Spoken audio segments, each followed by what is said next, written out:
Very good morning to all of you. The topic of today is the mammary gland. Mammary gland का मतलब होता है the female breast. The mammary gland, this is the secondary sex organ present in the female reproductive system. हम आपको ये बताएंगे कि ये mammary gland ये किस तरह से, क्या इसकी इंटरनल स्ट्रक्चर है और ये इसकी ग्रोथ कैसे होती है और इसका क्या फंक्शन है. देखिए, so for this mammary gland which is the female breast at the puberty stage. Puberty का मतलब है किशोर अवस्था के दौरान, से around the age of 15 and 16, the growth is complete under the effect of the female sex hormones progesterone, estrogen, and it contains number of the adipose tissue which decide the size, and according to this adipose tissue and the so many connective tissues, it helps in the development of the female breast. When we study that what basically it contain or the important structure it contain, the female breast or the mammary gland, it contains number of the lactiferous ducts. इसमें बहुत सारी lactiferous ducts पाई जाती हैं. lactiferous duct का क्या मतलब है? These are called as the milk producing ducts. और ये मिल्क प्रोड्यूस करने का काम करती हैं only after the birth of the baby. शिशु के जन्म के पश्चात ये मिल्क प्रोड्यूस करने का काम करती हैं under the effect of the hormone oxytocin which is secreted by the posterior pituitary gland. Okay, now let us discuss. देखिए, हमने यहाँ पर एक लैक्टिफेरस डक्ट को डिटेल में दिखाया हुआ है. सिमिलरली बहुत सारी ऐसी ही लैक्टिफेरस डक्ट्स इसके अंदर प्रेजेंट है. The lactiferous duct, it contains the main duct,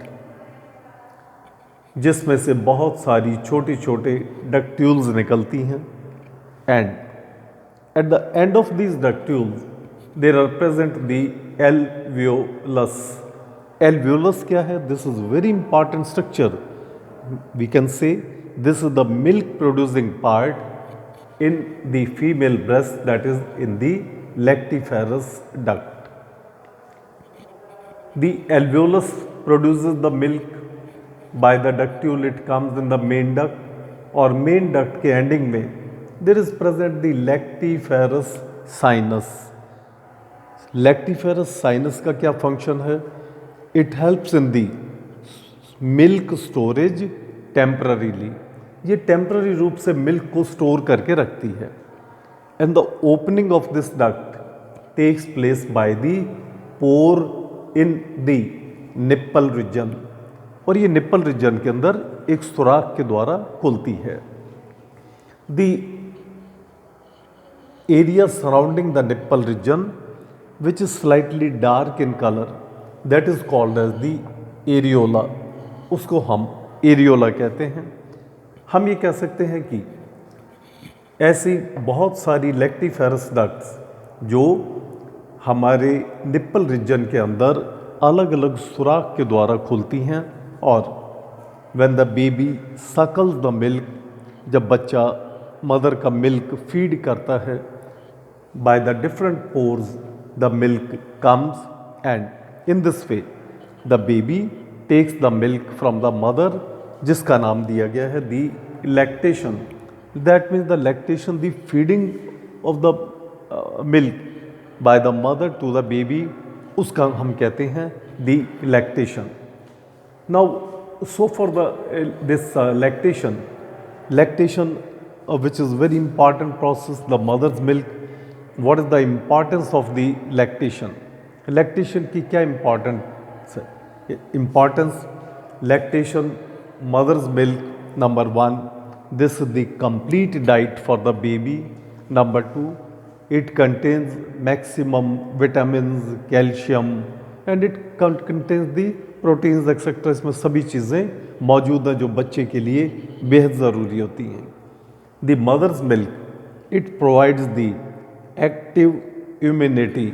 immunity का मतलब है कि बच्चे के लिए सुरक्षात्मक कार्य करना against the various harmful micro organisms, और बच्चे के लिए पूर्ण रूप से डिफेंस का काम करता है मदर्स मिल्क, उसमें इम्यूनिटी बढ़ाता है।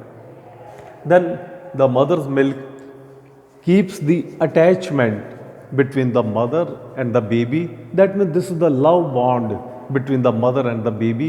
तो इस तरह से हम ये कह सकते हैं कि mammary gland, the female breast, this is the important structure in the female reproductive system, and this is the internal structure, and these are present over the pectoralis major muscle. In this way, this is the complete structure of the mammary gland and the female breast. Thank you very much.